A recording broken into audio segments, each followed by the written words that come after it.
You found a radio. Maybe it was in the glove box of a car that wasn't yours. Maybe it was in the kitchen of a house you broke into because the door was already open and there was nobody inside to say no. Maybe you've had it for years, a battery-powered emergency unit you bought during a hurricane scare and forgot about until 2 days ago when forgetting about things stopped being an option. However you got it, you turned it on, and you started scanning. Most of the dial is dead. FM is a graveyard of carrier hum and automated loops, the same 11 songs cycling on stations whose buildings are empty, whose transmitters will keep running until the diesel generators behind them cough dry. You've probably already heard that Fleetwood Mac song 3 times today. It doesn't mean anything anymore. It's just electricity remembering what it was told to do. AM is worse. AM is static with pockets of signal that sound like voices until you lean in and realize it's just atmospheric skip. Other stations bleeding through from hundreds of miles away. Fragments of Spanish and French and things that might be English, but too broken to hold. But there's one signal. It's not strong. It drifts. It sounds like a man talking in a room that's too quiet. And sometimes the signal drops for 10 or 15 seconds and you think you've lost it. And then it comes back mid-sentence, like he never stopped. That's me. My name is Paul Lacey. I'm 41 years old. I was a building inspector for Loudoun County, Virginia, until 47 hours ago when building inspection stopped being a profession that existed. I'm broadcasting from a place I'll explain in a minute on equipment I don't fully understand using power I can't guarantee. If you're hearing this, I don't know where you are. I don't know what's between you and me. I don't know if this signal reaches past 10 miles or 100. But I'm going to keep talking. Not because I think it helps. Because 2 days in, I've learned that silence is the thing that kills you first. I should tell you what I know before I tell you what I've seen, because what I know might keep you alive for another hour. And what I've seen is just going to make you tired. The dead move. You know that already. You've seen it, or you wouldn't still be listening to anything, because you'd think this was fiction, and you'd have turned it off by now. They move slowly, walking pace, maybe a little under. They don't run. I have not seen one run. And I've been in contact with other people who haven't seen it either. That's the one mercy, if you want to call it that. They are not fast. They are, however, constant. They don't stop. They don't rest. They don't wander randomly. That's the thing the first day taught us, and the second day confirmed. They are going somewhere. Not towards you specifically, not toward noise specifically, though noise draws the close ones. They trend. Southeast in this part of Virginia. I don't know why. I don't know if it's different in other states. But they trend like water on a tilted floor. And if you are between where they are and where they're going, they will walk through you, not around. The bite is what you've heard. A bite, a deep scratch, any wound from one of them where their fluid gets into your blood. Fever within an hour, confusion within 3. You stop being you somewhere around hour 5. You stop moving around hour 8. You start again around hour 12. And when you start again, you're not you. I watched that happen to someone I was with. I'll tell you about it later. Maybe. The things that matter right now, they're slow. They don't climb well. They are very bad with doors, not because they can't operate them, but because they don't seem to understand the concept of trying more than once. A locked door, a real lock, not a chain. They'll push once, fail, and keep walking. They bump through the world like a signal that doesn't know it's meeting resistance. Water stops them, not kills them, stops them. They won't cross moving water. I've seen that confirmed twice. A creek, a river if it's flowing. They stand on the bank and they wait. They don't go around. They just accumulate. Remember that. I was on a job site Tuesday morning. New residential construction off Route 15 north of Leesburg. A subdivision called Sycamore Crossing that was supposed to be 240 single-family homes on what used to be a soybean field. I was doing a framing inspection on Lot 61.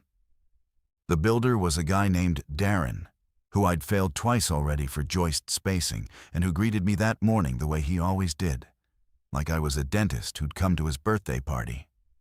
The first siren went off at 10:14. I remember the time because I was writing it on the inspection form.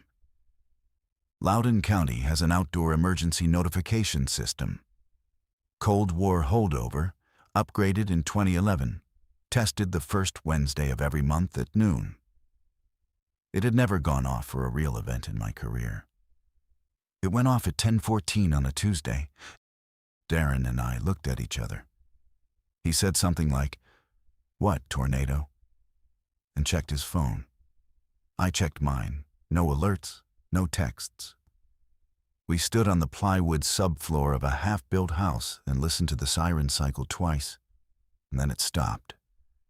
And then nothing happened for about 4 minutes. Then every phone on the job site went off at once. The alert was a FEMA wireless emergency alert, the kind that overrides your volume settings and makes that sound that always makes you flinch, even when it's a test. The message was short.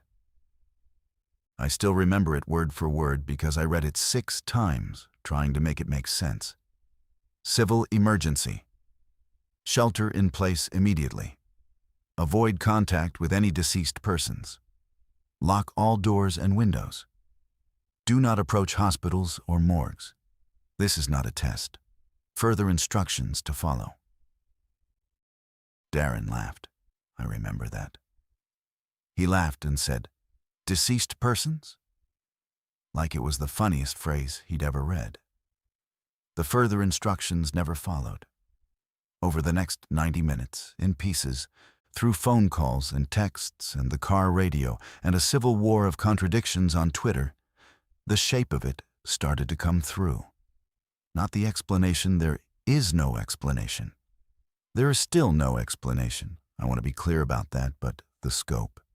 Reports from hospitals in Baltimore, in D.C., in Richmond, in Philadelphia, morgues, funeral homes, a cemetery in Silver Spring, Maryland, where the freshly buried the recently buried.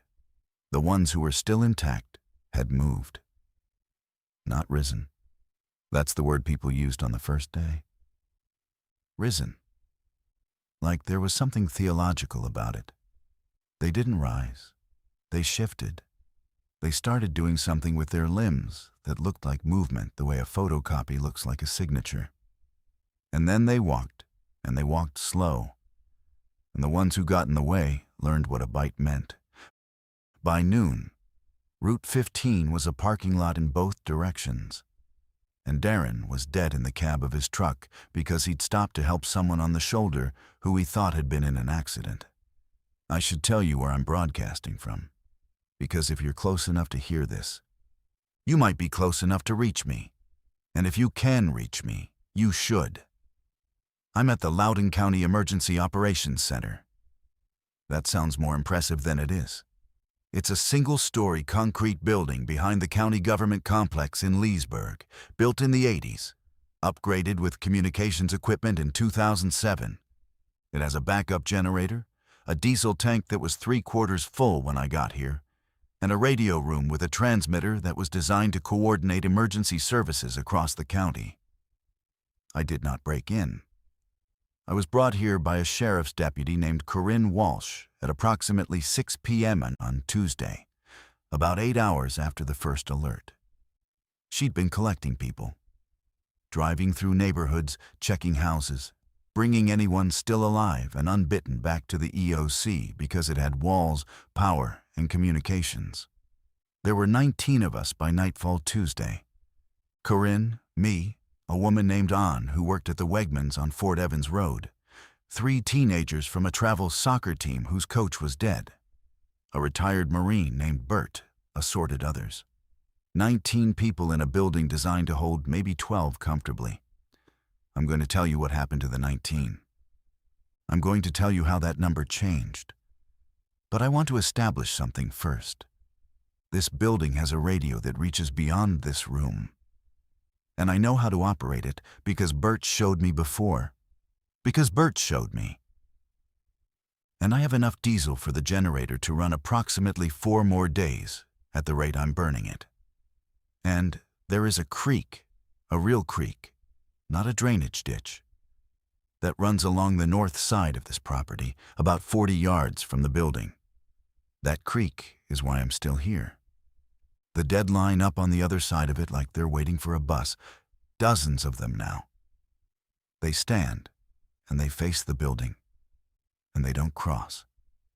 The creek is maybe 6 feet wide. I try not to think about dry spells. The first night was the worst because we didn't know anything yet. Everything I just told you, the rules, the movement patterns, the water, we didn't know any of that Tuesday night. All we knew was that the dead were moving, that bites were fatal and worse than fatal, and that the normal world had stopped responding. Corinne tried her radio first. Sheriff's Department frequencies. She got nothing for the first hour, then partial contact with a deputy in Purcellville who said he was barricaded in his sheets with 11 civilians and that the things were 3 deep against the glass. She told him to hold tight, that help was coming. She looked at me when she said it, and we both knew she was lying. The contact lasted about 40 minutes, and then it just stopped. And she tried for another hour to get him back and couldn't. Cell service died in stages. Texts first, they'd queue and fail. Then calls started dropping mid-sentence. By 10 p.m. Tuesday, you could sometimes get a call out if you stood in the parking lot on the east side of the building, but nobody wanted to stand in the parking lot. By midnight, nothing. The internet held longer. The building had a hardwired connection, and someone I think, pulled up the news on the desktop in the admin office. We gathered around it like it was a fireplace. CNN's website was updating, but the updates were getting stranger. The language was getting less professional. Whoever was writing the copy was scared. You could feel it in the syntax. The sentences got shorter. The sourcing got vaguer. Reports indicate. Unconfirmed footage appears to show. By 2 a.m., the CNN Live blog posted a single sentence. We are experiencing significant disruptions to our editorial operations and will update when possible. And never posted again. The kids were quiet. That was the thing that bothered me most that first night. Teenagers should be loud, should be asking questions, should be arguing with each other or crying or demanding to call their parents. These 2 girls, 1 boy, 15 or 16 years old, sat against the wall of the radio room and said almost nothing. The boy, Mateo, had blood on his shoes that wasn't his. He kept looking at it. Bert took inventory. That's what Marines do. Apparently, when the world ends, you count what you've got. He found the generator manual, traced the fuel line, calculated burn rate. He found the radio equipment and spent an hour figuring out the transmitter. He found a case of MREs in the storage closet that had been there since a 2018 emergency exercise and was almost certainly expired. And he stacked them on the counter like they were gold bars. He also found the weapons locker, 2 shotguns, a lockbox of shells, both intended for the sheriff's deputies who would staff this building during a declared emergency. Corinne had the key. She opened the locker, looked at the shotguns for a long time, and locked it again. Guns make people feel like they can go outside, she said. I didn't understand that Tuesday night. By Wednesday, I did. Bert Kessler, 67 years old. Retired Master Gunnery Sergeant, Marine Corps. Moved to Leesburg in 2019 to be near his grandchildren. Big man, quiet voice, hands like catcher's mitts. He had a calm about him that wasn't performed. He'd simply been in enough bad situations that the first few hours of a new one didn't reach whatever part of the brain makes you panic. He figured out the radio Tuesday night. The EOC had a base station transmitter, a repeater link, and an antenna on the roof that was designed to cover the county. Bert had comms experience from his service, enough to understand the equipment and teach someone else the basics. He sat me down at 4 a.m. Wednesday while the others slept or pretended to sleep and walked me through it.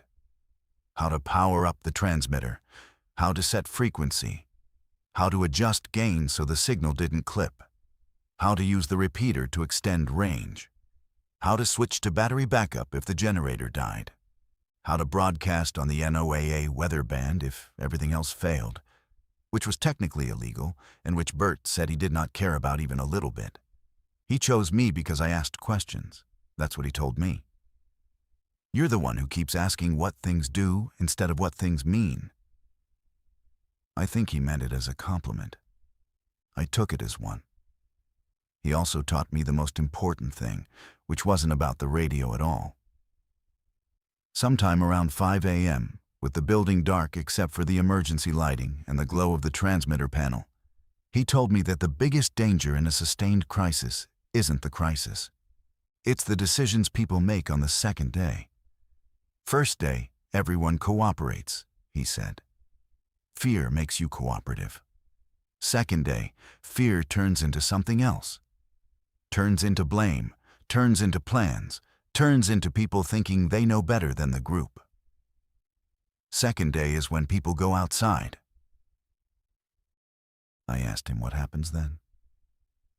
He looked at me with those steady, unreadable eyes and said, "Then you've got fewer people to worry about." That sounds callous. It wasn't. He was telling me that people will choose to leave, and that I couldn't stop them, and that the radio mattered more than any one person's decision to go.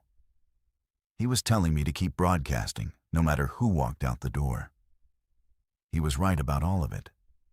The second day proved him right about everything. I wish he'd been wrong.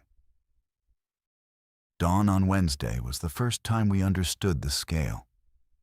During the night, the dead had gathered. Not at our building specifically, we couldn't see much from inside, but everywhere. When the light came up gray and ordinary through the high windows of the EOC, and Corinne and I went to the front entrance to look through the reinforced glass panel.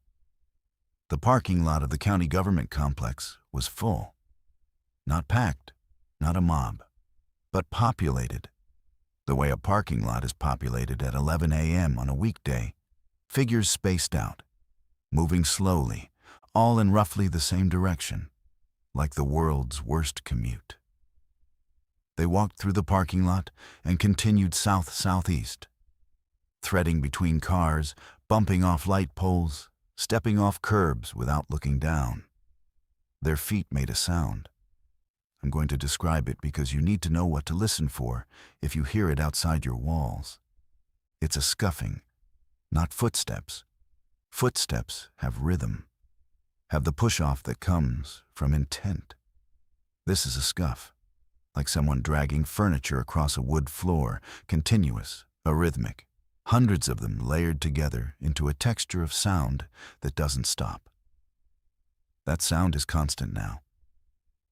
I hear it through the walls. You normalize it faster than you'd think. Most of them ignored the building. This was our first real data point. They don't come for you. They don't hunt. They're going somewhere, and if you're not in the path, you are. I don't want to say safe, so I'll say irrelevant. We watched them walk past for 10 minutes, and only 3 approached the entrance.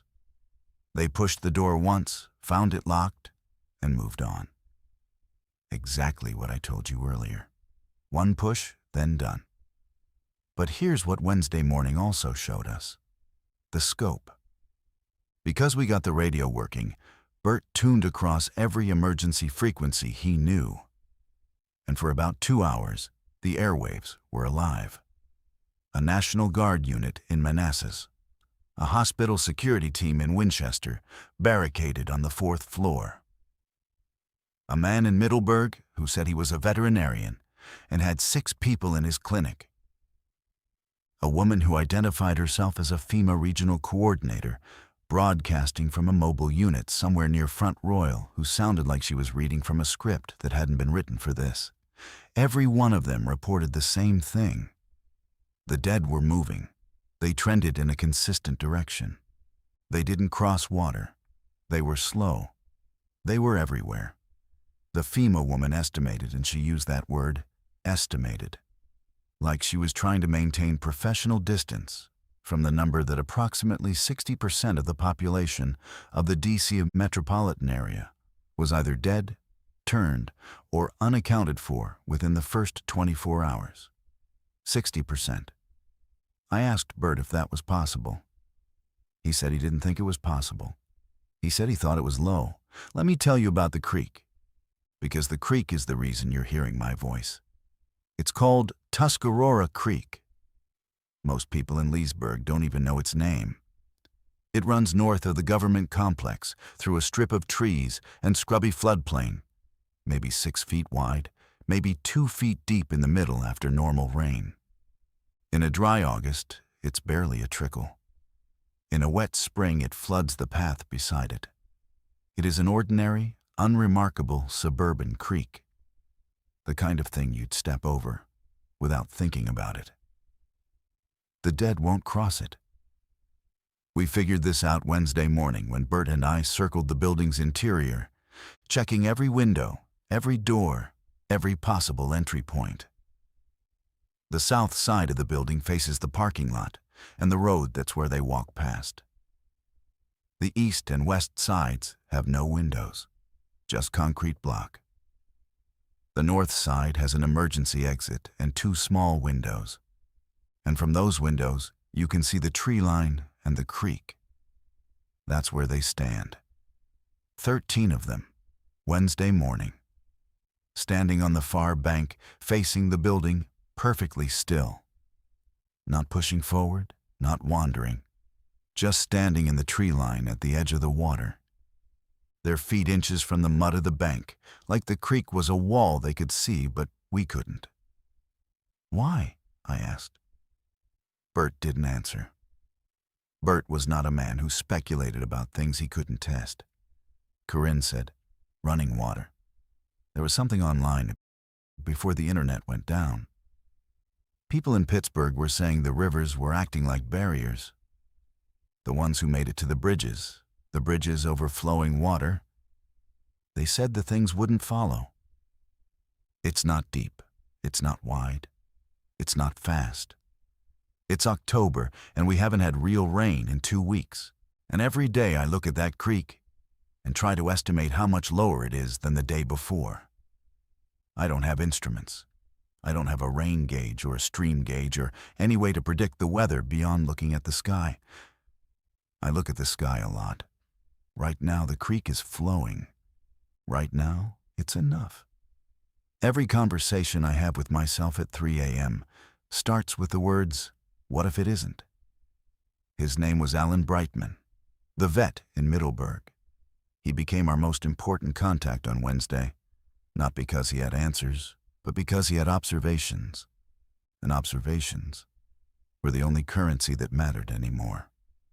Alan had 6 people in his veterinary clinic himself.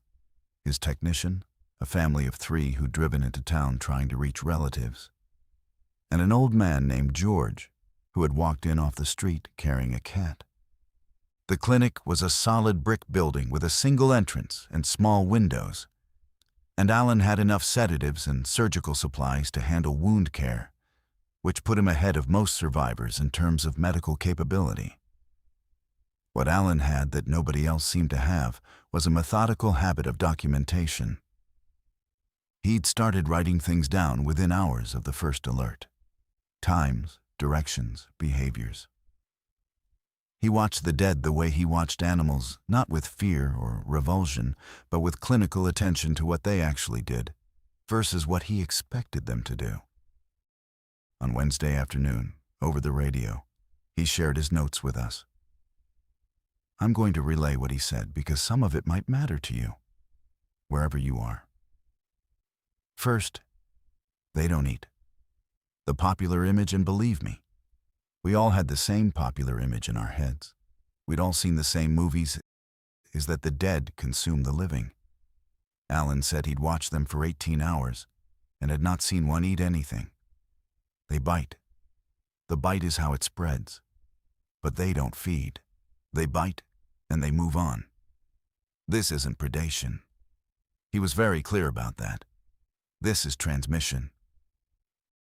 Second, they deteriorate. Slowly but visibly. The ones who turned early Tuesday morning were already showing signs by Wednesday afternoon: skin discoloration, loss of coordination, reduced grip strength.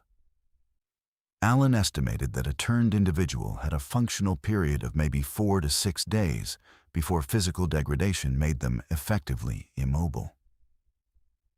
They're burning through the body, he said. Whatever is driving them, it's not sustaining the tissue. It's using it up.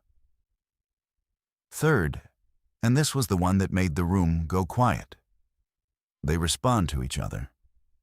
Not in any way that looks like communication. No sounds, no gestures, no eye contact. But Alan described watching a group of them approach a fence line. The first one hit the fence and stopped. Pushed once. Failed. Within 30 seconds, every one of them within 50 yards had altered course to move around the fence in the same direction. Not following each other. They all just knew, simultaneously. It's not a herd, Alan said. A herd follows the leader. This is more like how a flock of starlings turns. All at once, no leader. Just a shared signal we can't see? It's like that. I asked him what he thought the signal was. He was quiet for a long time. I think they're one thing, he said. I think every single one of them is part of one organism now. And it's learning the landscape, and it's getting better at moving through it. I didn't know what to do with that on Wednesday. I'm telling you now because on Thursday today, I watched something happen that made me believe him. And I'll get to that. But I need to tell you about the people I lost first. Wednesday afternoon. Bert's prophecy about the second day came true at about 2 p.m. A man named Dale Hutchins, who I hadn't spoken to much because he'd spent most of Tuesday night in the storage closet with the door shut, came into the radio room where Corinne, Bert, and I were working and said he was leaving. He said it calmly, like he was announcing he was going to the store. He had a family in Fairfax, a wife and 2 daughters, 8 and 11. He'd been calling and calling, and the phones were dead. And he was done waiting. Corinne tried to talk him down. She laid out the math, the distance, the density of the dead between here and Fairfax, the impossibility of driving roads that were clogged with abandoned vehicles. She was patient and thorough and compassionate. Dale listened to all of it and said, I hear you. I'm still going. Bert said nothing. He just looked at me. Dale took a bottle of water from our supply and a tire iron from the maintenance closet. He asked Corinne to unlock the weapons locker. She refused. He didn't argue. He went to the south entrance, undid the locks, opened the door, and walked into the parking lot. We watched from the window. The dead were sparse on the south side at that hour, maybe a dozen visible across the lot. Dale walked fast, not running, threading between them. He made it to the road. He turned east. He walked around a jackknifed tractor trailer and out of our line of sight. I want to tell you he made it. I have no evidence of that. I have no evidence of the alternative. Dale walked out of the story and into whatever was waiting for him. And that's all I know. But Dale's departure did something to the group. That's what Bert understood, and I didn't. Not yet. It planted the idea. If Dale could walk out, the door was an option. The door was always an option. And once people start seeing the door as an option, the arguments for staying have to get better every hour. 2 more people left Wednesday evening. A couple, Mike and Sandra, late 50s, matching hiking boots. They'd been driving to Shenandoah for their anniversary when everything happened. They were rational about it. They'd watched the dead through the windows all day, timed the gaps, noted the thinner traffic patterns after sundown. They wanted to head west, toward the mountains, away from the population density. There can't be as many of them in the mountains, Sandra said. There weren't as many people. The logic wasn't wrong. I couldn't argue with it. I didn't try. Corinne gave them the tire iron Dale had left behind, plus a flashlight from the emergency kit. Bert shook Mike's hand. Sandra hugged Ann, who was crying, who'd been crying on and off since Tuesday night in a way that was so quiet you'd only notice if you were standing next to her. They went out the north side. I watched them cross the parking strip, disappear into the trees, and a moment later, I heard a faint splash. They were fording the creek, going around the dead who stood on the bank. Smart. The dead didn't follow. They stood on the bank and did what they always do, which was nothing, which was wait. 16 now. Then 15. A woman whose name I never learned slipped out through the same door sometime during the night. And we didn't notice until morning. 15 people. And every single one of the remaining 15 was doing the same calculation in their heads. The same math about distance and danger and what they'd left behind out there. And the number was only going to go one direction. I'm going to tell you about Bert now.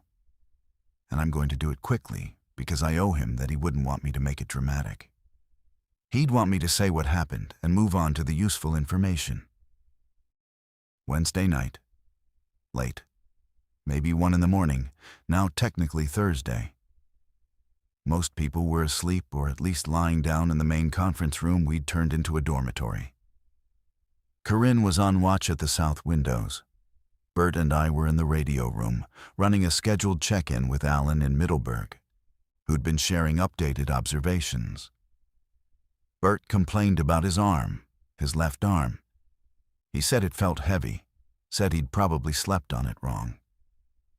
He rolled his shoulder a few times, flexed his hand, and went back to adjusting the receiver tuning. 20 minutes later, he dropped the coffee mug he was holding. Just opened his hand, like the signal between his brain and his fingers had been cut. The mug hit the floor and shattered. And Bert looked at his hand with an expression I'd never seen on him, confusion, genuine confusion. The look of a man encountering something his experience had no file for. "Paul," he said, "something's wrong. I need you to understand how those words sounded coming from Bert Kessler. This was a man who'd served 3 combat deployments. A man who'd inventoried our supplies and calculated our generator runtime and taught me to operate a radio transmitter, all in the first 12 hours of the end of the world, without once raising his voice. Bert saying, 'Something's wrong,' was like a seismograph needle jumping off the paper." He sat down. He said his chest felt tight. He said it calmly, like he was reading a weather report. He asked me to get Corinne. I got Corinne. By the time we got back 45 seconds, maybe less, his color had changed. Gray under the brown of his skin, a gray that didn't look like poor lighting, that looked like something leaving. He was having a heart attack, a real one, the kind with the textbook symptoms. Chest pressure, left arm pain, shortness of breath, sweating. A 67-year-old man under extreme sustained stress with a, as we'd later find in his wallet, a prescription card for atorvastatin, which is a cholesterol medication, which means he had a history. which means his heart had been a ticking clock this whole time, and the end of the world just sped it up. We had no hospital. We had no ambulance. We had no defibrillator, no aspirin. Someone had aspirin. Ann had aspirin in her purse. But by the time we got it to him and he chewed it, we didn't know if it mattered. We had nothing. Corinne did CPR for a long time. She did CPR until her arms shook, and then I took over, and I did CPR until my arms shook. And then she took over again. And we traded off 3 times. And somewhere in the middle of the second round, we both knew. He died at approximately 1:50 a.m. And here's what none of the movies prepare you for. Here's the part that the situation adds to every normal human death. We couldn't grieve. We had to move. Because Bert was going to come back. Everyone who dies comes back. That's the rule. That's the only absolute rule we've confirmed. The time varies. Alan said his data showed between 40 minutes and 4 hours, depending on factors he hadn't isolated. But they come back. Corinne and I carried Bert's body out the north exit. We carried a man who'd saved all of us across 40 yards of grass in the dark, and we laid him on the bank of Tuscarora Creek. We placed him close enough that when he woke up, when his body started doing the thing that wasn't waking up, the water would be between him and us. We went back inside and locked the door and sat in the radio room and didn't talk for a long time. I looked out the north window at dawn. He was standing with the others, facing the building, same as the rest. I don't look out the north window anymore. Thursday, today. I should tell you who else is out there, because I'm not the only one talking. And if you lose my signal, you might find theirs. The National Guard unit in Manassas went silent Wednesday evening. Their last transmission was calm and procedural. They were reporting contact with a larger unit moving south. They were going to attempt to link up. Then nothing. That doesn't necessarily mean they're gone. It might mean they moved out of radio range, or switched frequencies, or are maintaining radio silence for tactical reasons. I'm telling myself that. You can decide what you believe. The hospital in Winchester is still transmitting. Intermittently. They've consolidated to the top floor. They have wounded. They have a water supply from the building system, which is still pressured for now.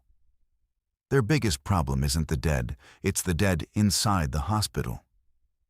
When people die in a hospital, they die in beds surrounded by other people in beds. The security chief, a man named Torres, described what happened on the second floor in language I'm not going to repeat. Alan in Middleburg is still there.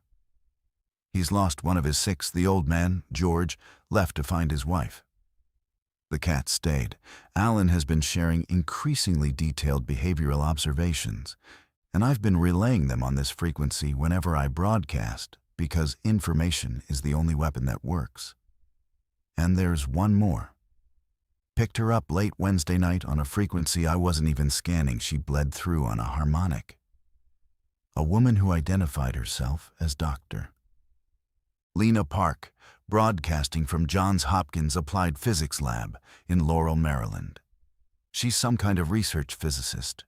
She has power, a strong transmitter, and she's been running analysis on the phenomenon from whatever data she can gather remotely. Dr. Park is the one who told me something Thursday morning that changed how I understand what's happening. I'll get to that. I need to tell you about the water first, because the water is why I can hear my own pulse right now. I checked the creek this morning. Thursday, today. It's lower. Not dramatically, not critically, but I've been watching it since Tuesday night, and I've been marking the water line with a piece of tape on a stick I drove into the bank, which is the most primitive stream gauge in the history of hydrology. But it works. The water is 1.5 inches lower than it was Wednesday morning. We haven't had rain. The sky is clear. The forecast, whatever the forecast was before forecasts, Stopped called for dry conditions through the weekend.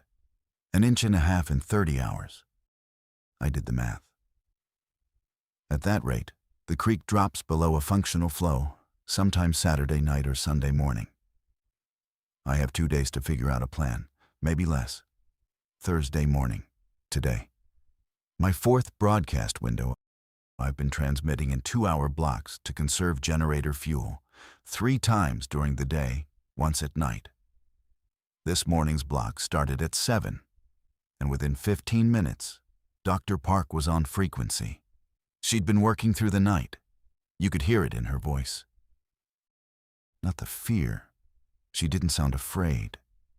She sounded focused the way scientists sound when they've found the thread, and they're pulling it, and when they can't stop. She asked me to relay everything Alan had observed about the coordination behavior. I did. She was quiet for a while. Then she asked a question that seemed strange at the time. Have any of your observers noticed whether the ones near water are doing something different from the ones on roads? I radioed Alan. He went to his window, came back in 5 minutes. Yes, he said. The ones near the river, I can see a stretch of Goose Creek from the clinic. They're standing closer together. The ones on the road are spaced out, normal distribution. The ones near the water are packed, shoulder to shoulder. Dr. Park said, I need you both to listen. She'd been analyzing data from before the communications infrastructure collapsed, seismic data, electromagnetic readings, satellite imagery that had been automatically archived. She said the phenomenon wasn't random. The reanimation didn't happen everywhere at once. It began at specific points and radiated outward. And the points of origin, every single one she could identify, were water sources, reservoirs, treatment plants, aquifers, the Potomac, the Chesapeake. Something entered the water table, she said. Not a chemical, not a biological agent. I don't have a framework for what it is. But the data is clear. The activation pattern follows watershed boundaries perfectly. Every initial cluster of reanimation correlates with proximity to a water source. I thought about the FEMA alert. Avoid hospitals and morgues. That's where the dead were. But that wasn't where it started. It started in the water, and the dead were just the mechanism. The trending, I said. They're all moving southeast, toward the coast, toward the Chesapeake Bay, she said. Yes, every movement vector I can calculate points to the bay. They're going to the largest body of water in the region. Why? She paused, long enough that I checked the signal. I think they're returning what they are to where it came from, she said. I think the bodies are. This is going to sound absurd, and I need you to hear it anyway. I think the bodies are delivery vehicles. The organism, the agent, whatever it is, entered through the water, activated in human tissue, and now it's using that tissue to travel back. The dead aren't attacking us. We're not the point. We're in the way. Alan came on the frequency. His voice was different, flat. Dr. Park, he said, if they're going to the bay, and they're using the bodies until the bodies wear out, then the ones standing by the water, the ones packed together by the rivers, they're not stuck. They're not waiting. They're trying to get in. Silence on the channel. Yes, she said. And when the water level drops low enough, or the current slows enough, they will. I looked at my piece of tape on a stick. 1.5 inches. After Dr. Park's broadcast, I went to the north window, the one I told you I don't look through anymore. I looked. The number had changed, not by a little. Wednesday morning, I counted 13 dead, standing on the far bank of Tuscarora Creek. Thursday morning, this morning, I counted them 3 times because I didn't believe the first 2 counts. 86. 86 figures standing on the north bank. Shoulder to shoulder, packed tight, the way Alan described the ones by Goose Creek. They weren't looking at the building anymore. That's what hit me. On Wednesday, the 13 had faced the building, faced us, like we were what they wanted. These 86 were facing down, facing the water. They weren't waiting for us. They were waiting for the creek, I told the group. Our group, the 12 of us who were left, 3 more had gone in the night, separately, quietly, out the south door into the dark. I'd stopped trying to convince people to stay. You can't hold a door open for someone and beg them to stay inside at the same time. The door's open. You make your choice. The 12 who remained sat in the conference room and listened to me explain Dr. Park's theory. That the dead were heading for the Chesapeake. That Tuscarora Creek was in their path. That the creek was dropping. And that when it dropped enough, they would cross. Nobody panicked. That surprised me. Or maybe it didn't. The people who were inclined to panic had already left. What remained were the ones who processed fear by making plans. Corinne, Anne, the 3 teenagers, a quiet man named James, who had been a civil engineer for Loudoun County's water utility, and who suddenly became the most important person in the room. James did something none of the rest of us had thought to do.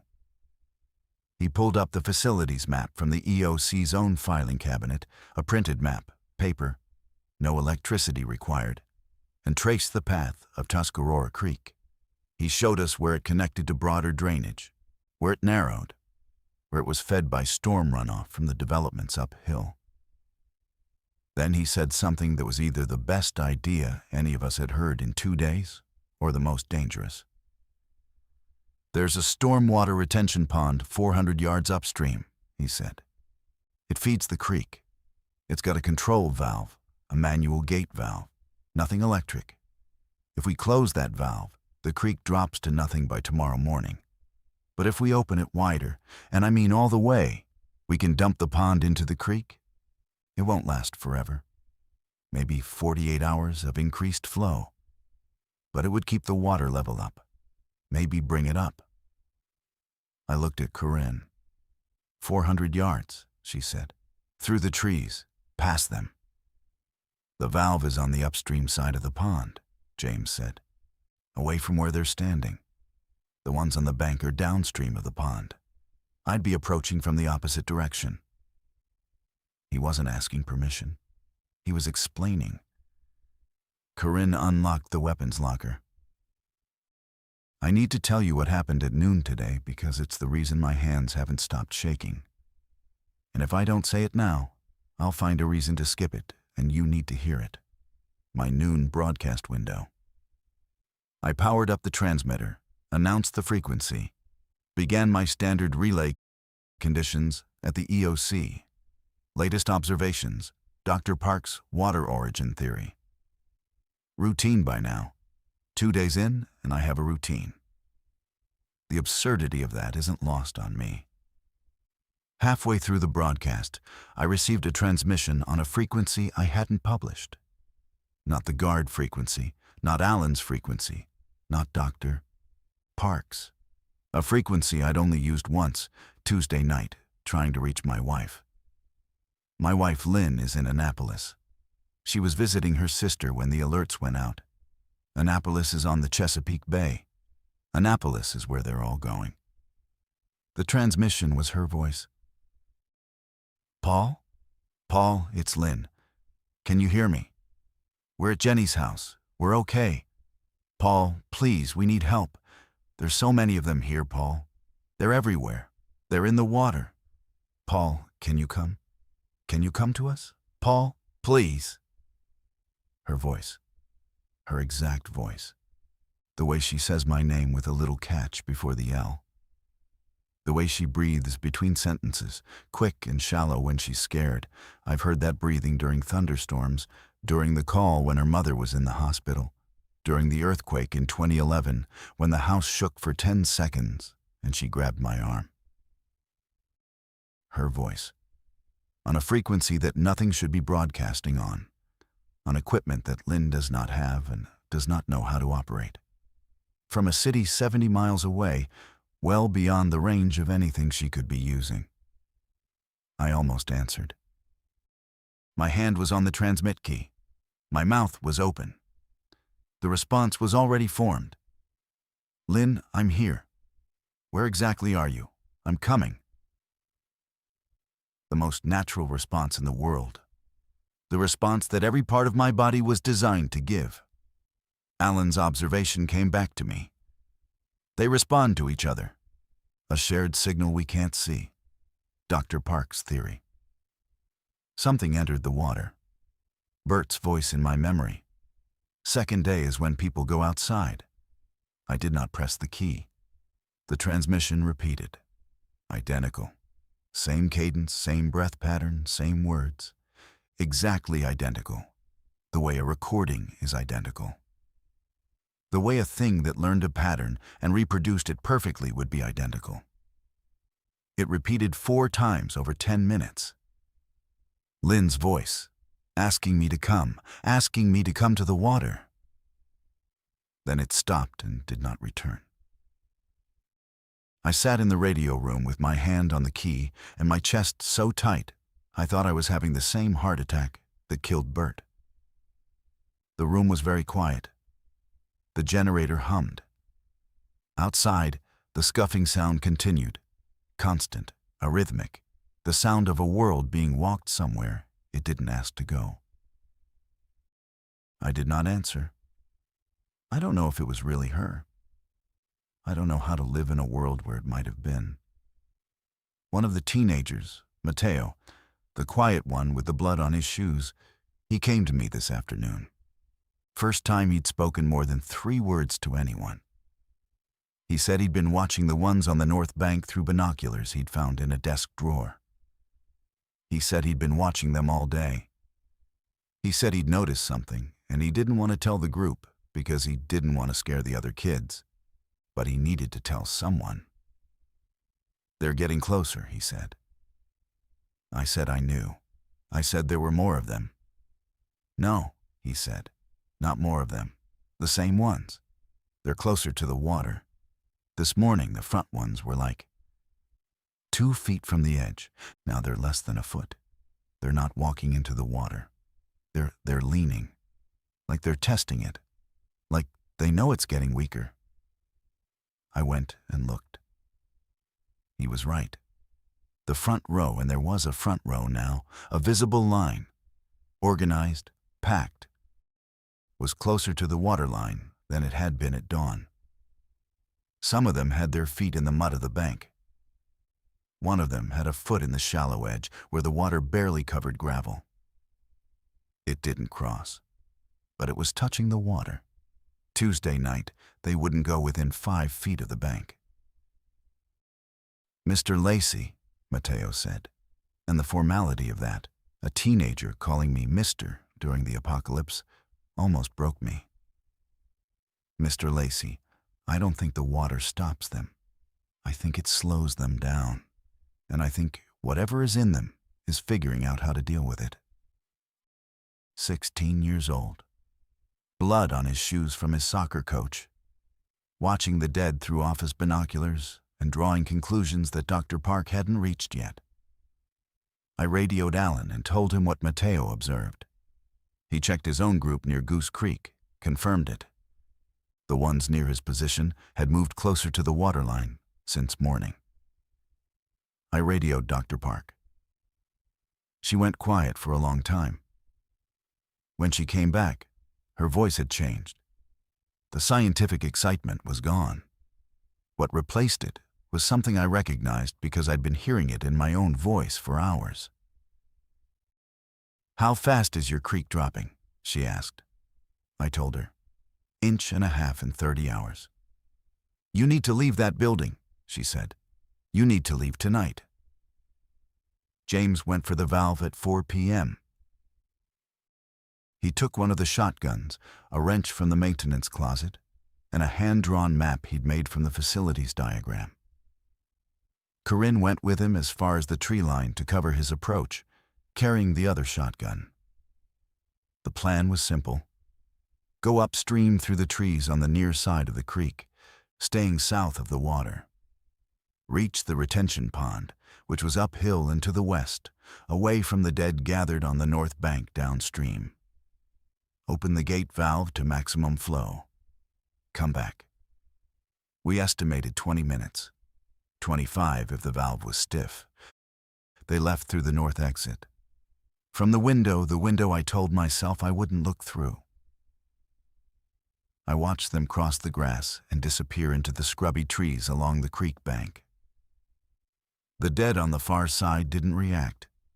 They continued their lean toward the water, packed in their line, facing down. 15 minutes passed. 20. I heard nothing, no shots, no shouting, nothing. At 23 minutes, I heard the creek change. It's a subtle thing. You wouldn't notice it if you weren't listening for it. If you hadn't spent 2 days using that sound as the baseline of your survival. The pitch of the water shifted. The volume increased.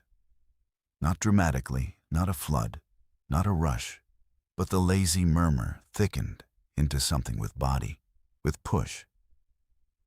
And I looked out the window and saw the water line creep up a quarter inch, maybe half an inch, the mud of the bank darkening as the flow expanded. James had opened the valve. The dead noticed. The front row, the ones with their feet in the bank mud, shifted backward. Not a step, more like a flinch, a collective flinch. 86 bodies rocking back by an inch. And then they were still again, and the water moved between them and us, and it was higher than it had been in a day. Corinne came back alone. She came through the tree line fast, breathing hard, and I met her at the north door. "Where's James?" She shook her head. Not the way you shake your head when someone is dead. A different way, a confused way. "He opened the valve," she said. I watched him do it. And then he just kept walking. Upstream. He had the wrench in his hand. And he walked past the pond and up the hill. And I called his name 3 times, and he didn't turn around. He left. He walked west, toward the mountains. He didn't look back. 13 now. The water was higher. James gave us that. Maybe he decided that was enough, that was his contribution. And now he was going to walk to wherever he thought was far enough away. I think about that sometimes. Just walking until the world behind you stops mattering. I understand the appeal more than I want to admit.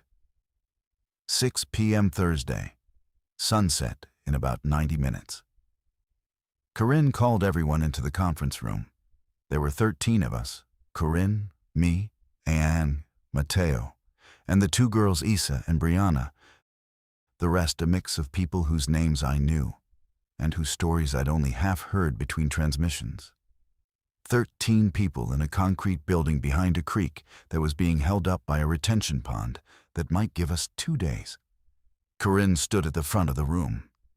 She'd taken off her deputy's jacket at some point during the day and was just in her uniform shirt, the sleeves rolled up, her radio on her hip, even though nobody was answering on the other end.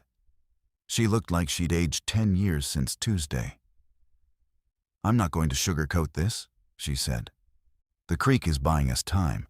It's not buying us a future. James gave us maybe 48 hours of flow. After that, based on Paul's measurements and the weather, we lose the barrier." Nobody spoke. Dr. Park recommended we leave tonight. She's right. If we wait until the barrier is failing, we're making decisions under pressure. And that's when people die. She laid the paper map on the table. Goose Creek is 5 miles south. It's a bigger waterway, deeper, faster, and it's fed by multiple tributaries. Allen's clinic is on the south side of Goose Creek. If we can reach it, we have a more sustainable position, medical capability, and a second group to consolidate with. 5 miles, someone said. Through them, someone else said. They're moving southeast, Corinne said. we'd be moving south. We cross their path, we don't walk with it. And they're slow, we've established that. A fast walk will stay ahead of them. The issue isn't speed. The issue is density, how many of them are between here and Goose Creek, and how much open road we have to cover. She looked at me. Paul, I need you to broadcast the plan. If Alan agrees to receive us, we go at first light tomorrow. I want people rested. I want the route scouted as much as we can from the maps. And I want you to keep broadcasting until we leave, because anyone hearing this signal who's nearby should know where we're going. I nodded. But Paul... She stepped closer, lowered her voice though everyone heard. You carry the radio. Bert showed you a portable rig, the field unit in the supply closet. You carry that, because if we make it to Alan's, we keep broadcasting. And if we don't make it, whoever does keeps broadcasting. We'll make it, I said, because that's what you say. She looked at me with those exhausted, honest eyes. I'm going to get these kids across 5 miles of open ground through the Walking Dead. And I'm going to do it because it's my job, and because it's the right thing to do. And I need you to be the person who tells the story of how it went. That's what I'm doing. That's what I'm doing right now, Thursday night, the night between deciding and doing. I made my broadcast at 8 p.m., laid out the plan. EOC to Goose Creek. First light Friday, 5 miles south. Alan confirmed he'd receive us.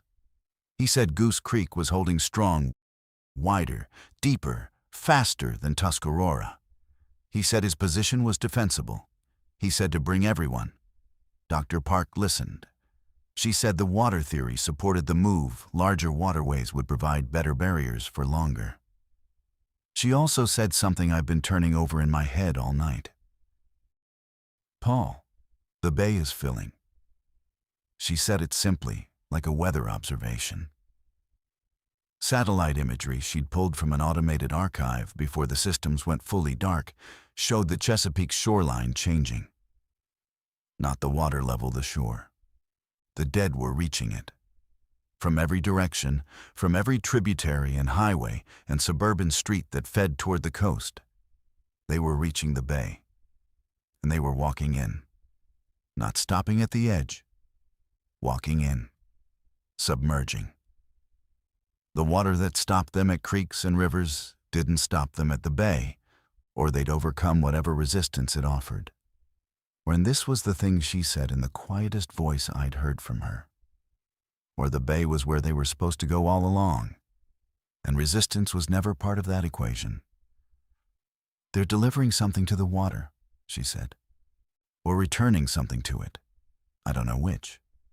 But the process is accelerating. The southeastern trend is getting faster. The ones near your creek might not wait for it to dry up. They might just push through. I asked her what that meant for us. It means every hour you stay near a waterway that's in their path, the math gets worse. Move south to Goose Creek, yes, but don't think of it as a destination. Think of it as a waypoint.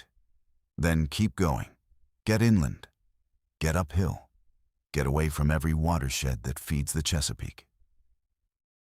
I looked at the map. Every road, every town, every city in Virginia sits on or near a waterway. The state is nothing but watersheds. The Potomac, the Rappahannock, the James, the York, they all feed the bay. Everything drains east. Getting away from the watershed meant leaving Virginia entirely. The kids were asleep.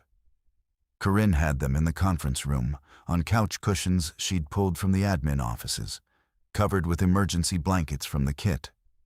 Mateo slept with the binoculars around his neck. Issa and Brianna slept touching, shoulder to shoulder, a small contact that meant everything. Ann was awake. She was always awake.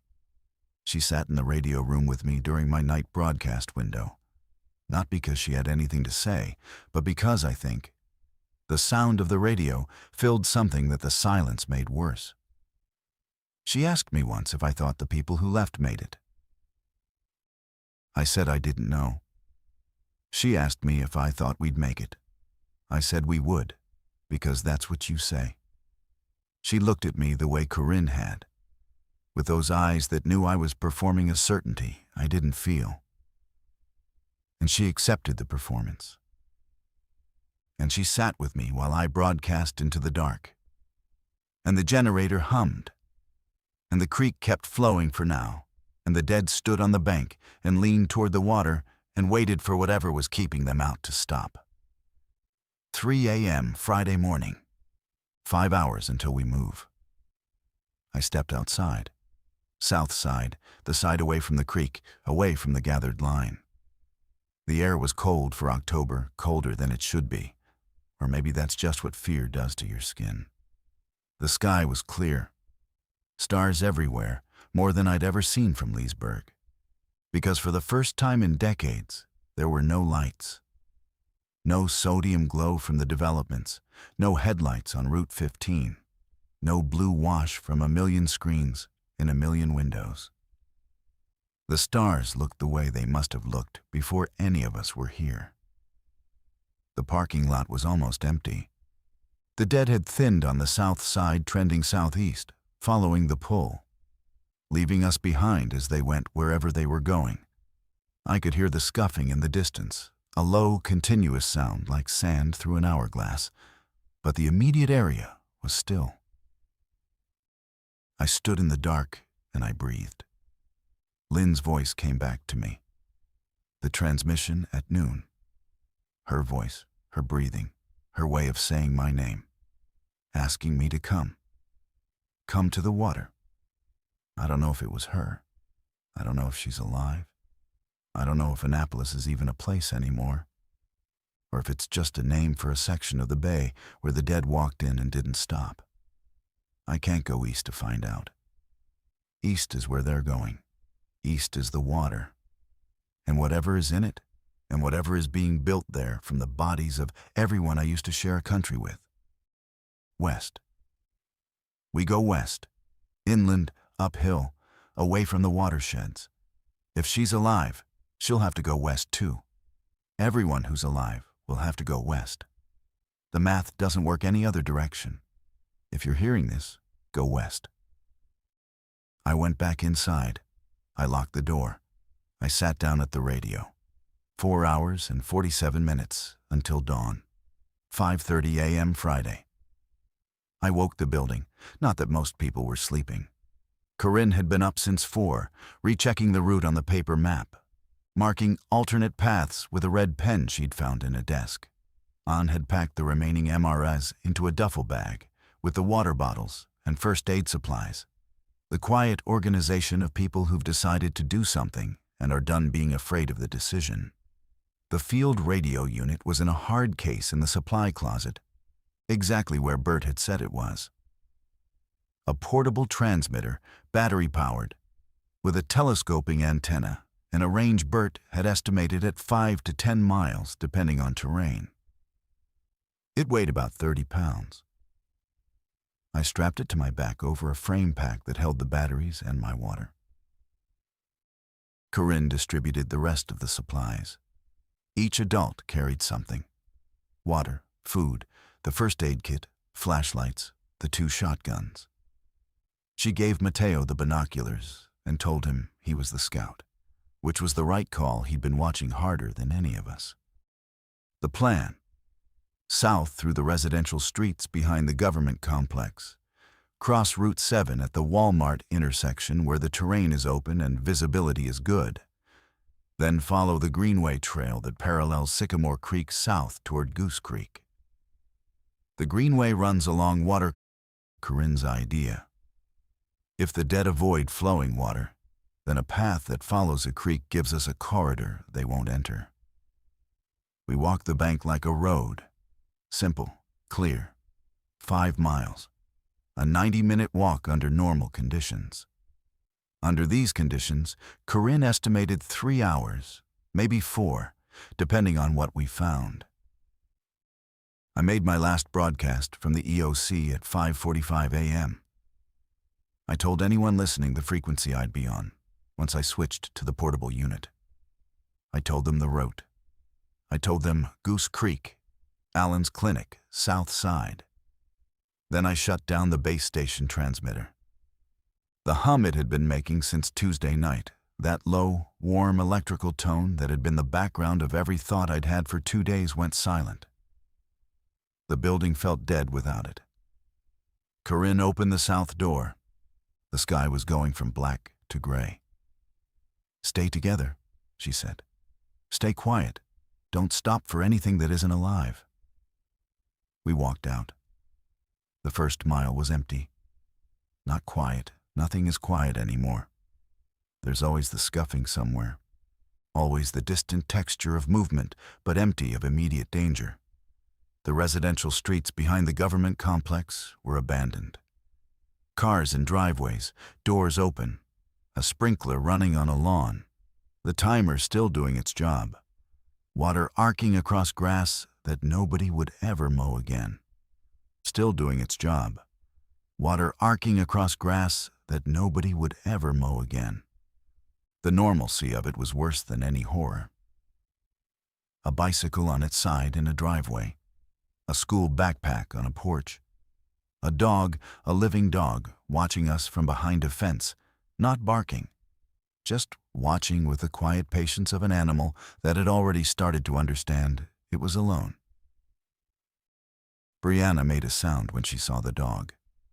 A soft sound, not a word. Isa took her hand. We moved fast.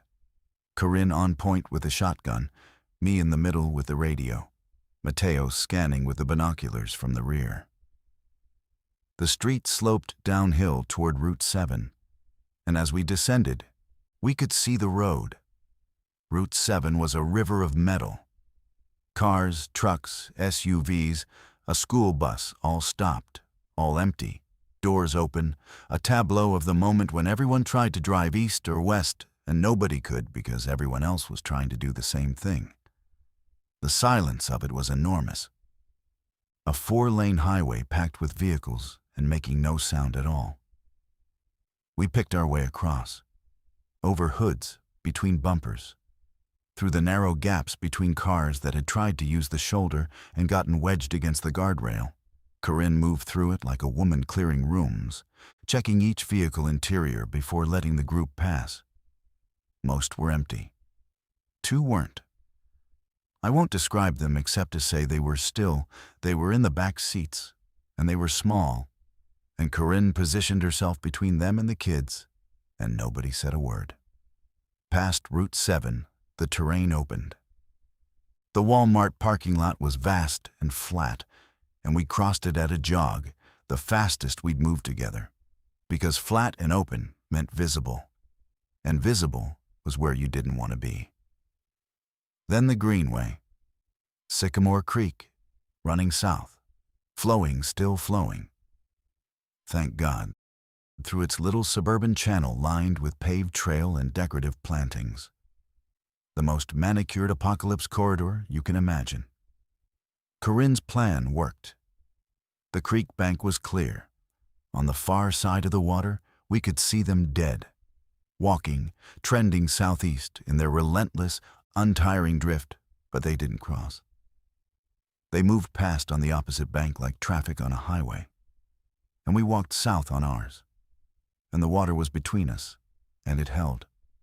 The 2nd mile, the 3rd.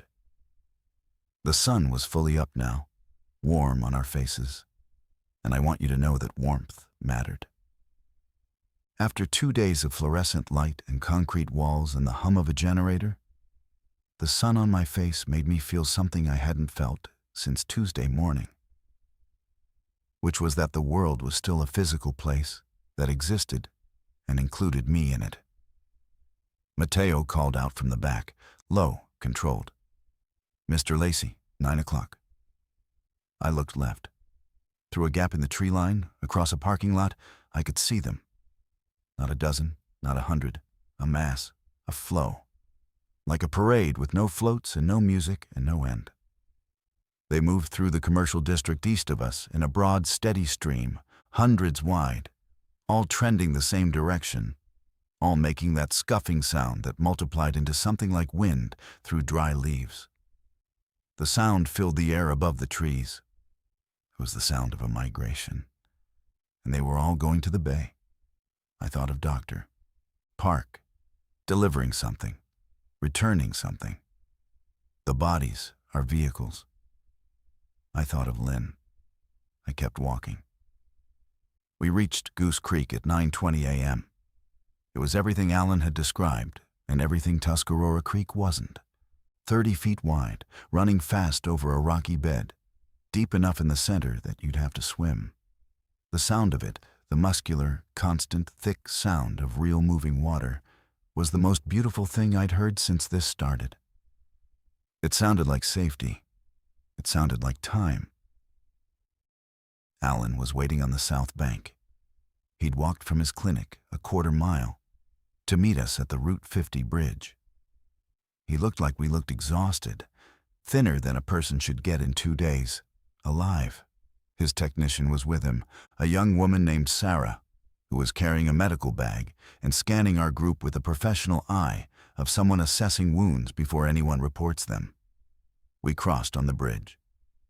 The bridge was concrete and steel and arched over the water. And as we crossed, I looked down at the north bank and saw them. Dozens, standing at the water's edge, leaning, the same posture as the ones at Tuscarora. Testing, waiting. But this water was faster. This water was deeper. This water was going to hold. For how long is a question I'm going to let tomorrow's version of me answer. Alan's clinic was small, brick, warm. He had power generator, smaller than ours, but running. He had water from a well. He had supplies. He had the cat, which sat on the reception desk and looked at 13 new humans with total indifference. Sarah checked everyone. Minor cuts, blisters, dehydration, nothing worse. No bites, no scratches. 13 people who'd walked 5 miles through the end of the world and arrived intact. I set up the portable transmitter in Alan's exam room, telescoped the antenna out the window, connected to the battery pack, found the frequency, and I'm talking to you now. It's Friday. It's 10:15 a.m. We've been here for less than an hour. Goose Creek is flowing strong. There are dead on the north bank, and there will be more by nightfall. And every hour, whatever is in them gets a little better at dealing with water. And every day without rain brings the level down. We're not staying. Corinne is already looking at maps. West, up into the Blue Ridge, away from the watershed, away from the bay. The mountains have smaller populations, which means fewer of them. And the rivers up there are spring-fed, which means they flow even in drought. That's the plan. Keep going, keep moving. Stay south of the migration path and west of the water they're heading for. Keep the radio on. I'm going to close this broadcast window to conserve battery, and I want to say a few things before I do. If you're hearing this, you're alive. That means something. It means everything, actually. It means whatever you did for the last 48 hours, however you hid, however you ran, whatever rules you followed or broke, whatever you lost, it worked. You're here. The signal is reaching you, and you are receiving it, and that is a two-way proof of life. The dead are not hunting you. They are going somewhere. You are in the way. Stop being in the way. Move perpendicular to their path. In Virginia, they trend southeast. In your area, it may be different, but the principle is the same. Find the direction they're moving and go sideways. Don't fight the current. Step out of it. Water slows them. It doesn't stop them, not forever, and they're learning. But flowing water buys you time. And time is the only resource that matters now. Find a creek, a river, a stream. Put it between you and them. Then use the time it gives you to plan the next move. Don't answer voices you recognize on frequencies that shouldn't carry them. I can't explain that yet. Maybe Dr. Park can. Maybe nobody can. But don't answer. Travel in daylight. They move day and night. They don't care about the sun, but you do. You're slower in the dark, you're louder in the dark, and you make worse decisions in the dark. Dawn to dusk. Move. Find other people. Not because groups are safer, though they are. Because the alternative, being alone with this, is the thing that makes people open doors they shouldn't open and answer voices they shouldn't answer. People are how you stay human when everything around you has stopped being. My name is Paul Lacey. I'm broadcasting on this frequency when I can, for as long as the batteries hold.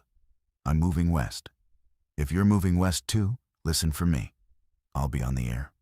I want to say something to Lynn in case this signal reaches further than I think. In case she's somewhere with a radio and happened to scan this frequency the way you did. Lynn, if this is you, don't come east, come west. Come to the mountains. I will keep talking until you find me. This is Paul Lacey, signing off for now.